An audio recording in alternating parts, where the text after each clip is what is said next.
Hello and welcome back to another episode of Hell Dominance. Anthony here. Please remember to like and subscribe, and also click that notification bell if you're enjoying what you see and if you want to continue seeing more. Coming up in this episode, we have a catch-up of the Rugby League World Cup wheelchair games from Sunday. These two players find a new club in Super League. And after the Rugby League World Cup, how has Jamaica Rugby League got even better? And we start out the Jamaica Rugby League, as Rugby League is now being offered as a genuine opportunity for the young people of Jamaica, with some of them now being granted scholarships to go to universities and play the sport of Rugby League. Jamaica lead coach, head coach, whatever you want to call him, Roy Calvert, insists the future is bright on the back of their first ever Rugby League World Cup, and the Reggae Warriors, despite failing to win a game at the tournament, says it's all about to be much more than that. Jamaica want to create a legacy from what they've done in the tournament. Back in Jamaica, we have thousands of young kids who are looking for an opportunity, Calvert said. We are seeing that as a heavy track and field nation, Rugby League is now offering a new genuine opportunity to these young people. There are now people in Jamaica who are getting scholarships to go to universities in Jamaica to play Rugby League, and that's massive for us. Calvert hopes more sponsors will jump on board with Jamaica Rugby League on the back of that historic Rugby League campaign. Jamaica is a massive sporting nation, Calvert acknowledged, but unfortunately we do not have the resources to go around. For example, we have no dedicated Rugby League pitches in Jamaica. We play on soccer pitches with PVC pipes strapped to the post. The dimensions of the soccer fields is different to Rugby League, so you can imagine these boys coming here to England and realising the pitches are much wider and longer here. Luckily, we do not get enough support, but to be fair, I think every nation will have some complaints. Hopefully from being in the World Cup and being in the spotlight in Jamaica, it will encourage corporate entities in Jamaica to come on board a bit more. For us, the massive things are: 1, we need a home field, and 2, we need to drive our playing numbers up, because when we do, I think that's when people will get better over time. There were 6 players from Jamaica's domestic competition in the World Cup squad. All 6 came from Dunedin Park Red Sharks, who recently won the National Club Championship Grand Final for the 14th time in 16 seasons. One of those is player Siobhan Bailey, who played in all 3 group games, sat here on the left. I'm really proud of Siobhan, Calvert added. I coach him at club level, and he's certainly come here and proven that there are local players in Jamaica who, if given the opportunity, can stand up here. And the humble Bailey said, it's a great experience. I've learnt a lot at the World Cup. From playing in Jamaica and playing here is 2 different things. The intensity is really above what we play in Jamaica, so I've learnt a lot. When I go home, I can pass on all the knowledge I've learned to all the young boys, so they can get the opportunity like I've had. Jamaica are already looking towards 2025 for the Rugby League World Cup, as they are the host nation for the 2023 American Championships, where the winner qualifies for the World Cup in France. So they'll be looking towards that when they play America, Chile and Canada, who were the last 3. I'm not sure about Chile this time, it might be Brazil, but don't hold me to that. We'll find out in due course who's playing in that championships. But Jamaica have got a soft ass to go up against America and Canada, qualify for the next tournament. Hopefully they'll do well and the sport will progress now that this foundational scholarship support for rugby league players is in place.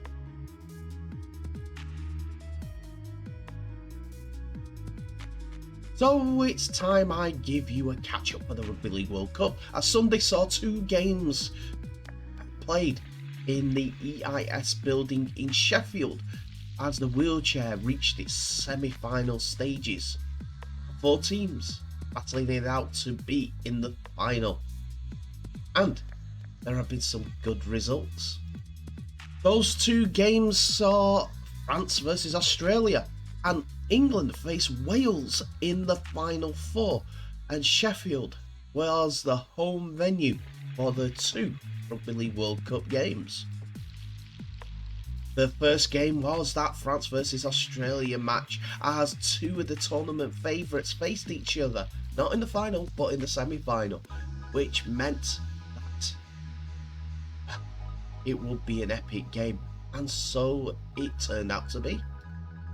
France have reached the World Cup final yet again after the reigning champions beat Australia 48 points to 40 early on Sunday in the semi-final in Sheffield.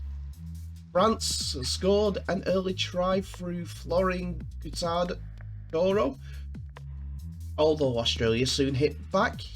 The French team eventually took over. Jerome Buisson again starred for the French, scoring 5 tries in total, 3 of them within 17 minutes.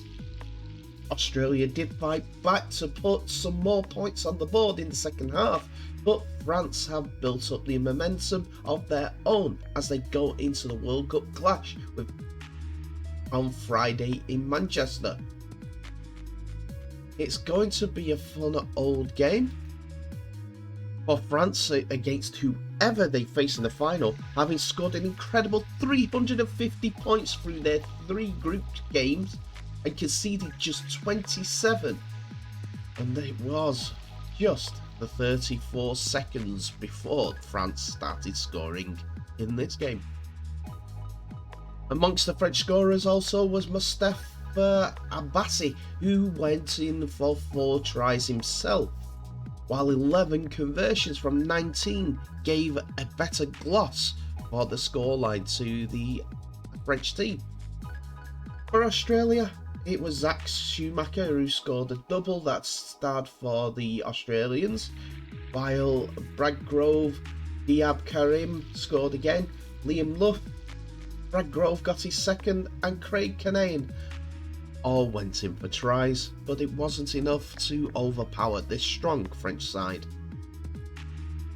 In the second semi-final, it was England that came out comprehensive victors as they beat Wales 125 points to 22, with Jack Brown leading the way with an 8-try haul as England beat the Welsh to book their place in the World Cup final against old rivals France, with their head coach Tom Coyd saying it is as big as it gets.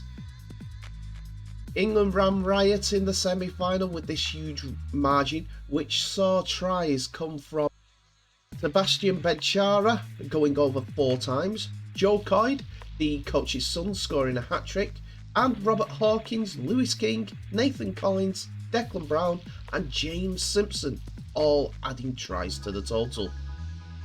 Wales only managed 1 try in the first half, courtesy of Scott Trigg-Turner, but a further 3 efforts from Stuart Williams, Gary Priest and Alan Carron proved in vain, as Wales had to suffer the sin-binning of Pearce in the final 5 minutes as tempers frayed. Wales did well to get to the semi-final and cross for the 4 tries against England, and now final looks set to be an epic as the Wheelchair Rugby League on Friday the 18th of November head to Manchester Central, not far from the Old Trafford venue for the Men's and Women's World Cup final. Will host this fantastic sporting event.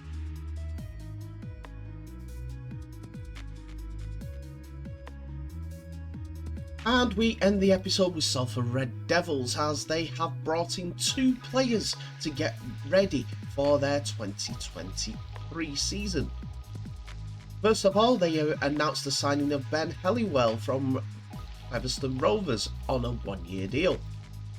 The 30-year-old was brought in on a 2-week loan during the 2012 season and impressed with his performances in the back row.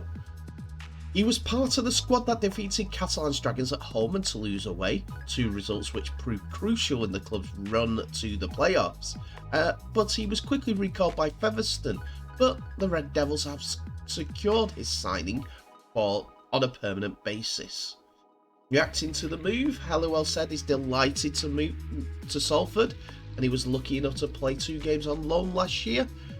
And from the first day of training, he noticed how close-knit the players were to each other. Playing in them 2 games opened my eyes to how skillful and how hard-working the players at the club are. And that has been passed down from the coaching staff. It does help that I'm close friends with some of the players, having played with them in previous clubs, so them and the other lads were very welcoming. I was coached by Kurt Haggerty at Lee, so I knew how good he was, and his partnership with Paul Rowley will always get the best out of the players, not only on the field but off it too.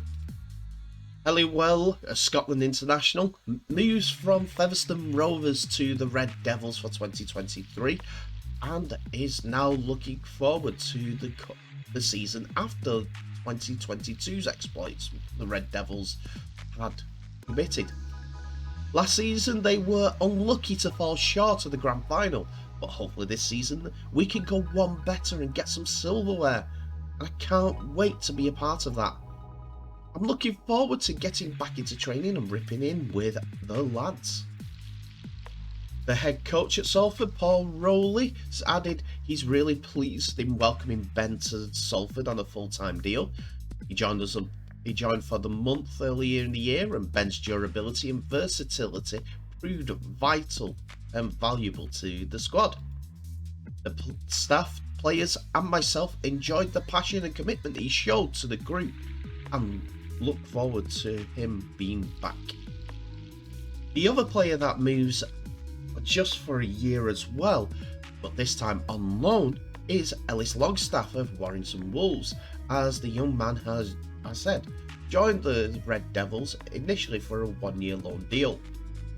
The Warrington youngster made his Betfred Super League debut against Hull FC in 2020 and has since progressed at a rapid rate. The 20-year-old operates in the back row. His talent was quickly recognised by the England Knights, where he made his debut at just the age of 19. He also enjoyed a loan spell at the club where he made his debut against FC last season, where he scored an impressive 7 tries in just 10 Super League appearances. Salford are hoping that Ellis Longstaff can add more energy and quality to an already high quality second row, with Callum Watkins having been a standout performer, but the additions of Ben Helliwell and Andrew Dixon will further reinforce that position ahead of 2023. Upon the completion of his loan deal, Longstaff said he's over the moon for signing for Salford on a year loan. I'm really looking forward to getting in and meeting all the boys and staff, and I can't wait to rip in. I also can't wait to get out there in front of the fans and show what I can bring to the side. Rowley again added a comment to the signing of Longstaff, saying Ellis is a fantastic addition to the team. He's a player with a lot of energy and ambition. His new teammates and staff are looking forward to him joining the group.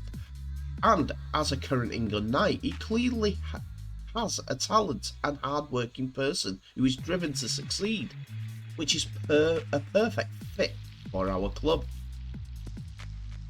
Salford have boosted their pack by some numbers now, with the likes of Oliver Partington, the aforementioned Andrew Dixon, Ben Helliwell, Ellis Longstaff.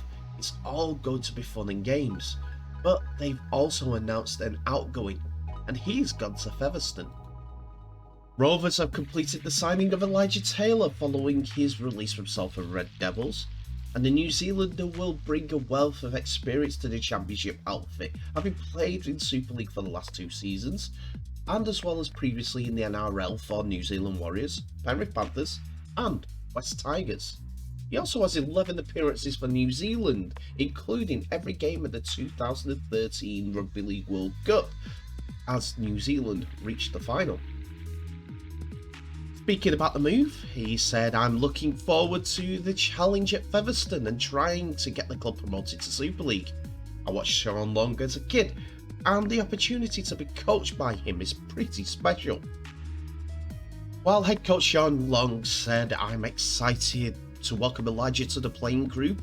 He's a hungry yet experienced forward who has the potential to play in a number of forward positions. He has played at the highest level in the NRL and on the international stage, and will bring quality into this playing group."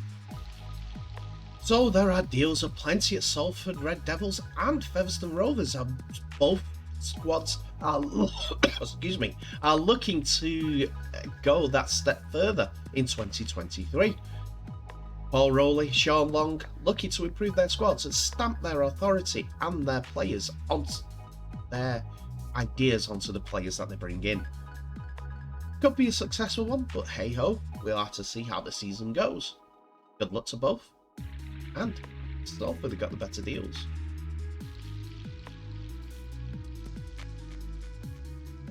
And that's it for another episode, ladies and gentlemen. Thank you so much for watching. Please remember to like, subscribe and share this video worldwide, as well as clicking on that notification bell for any updates on new videos that may be coming your way in the near future.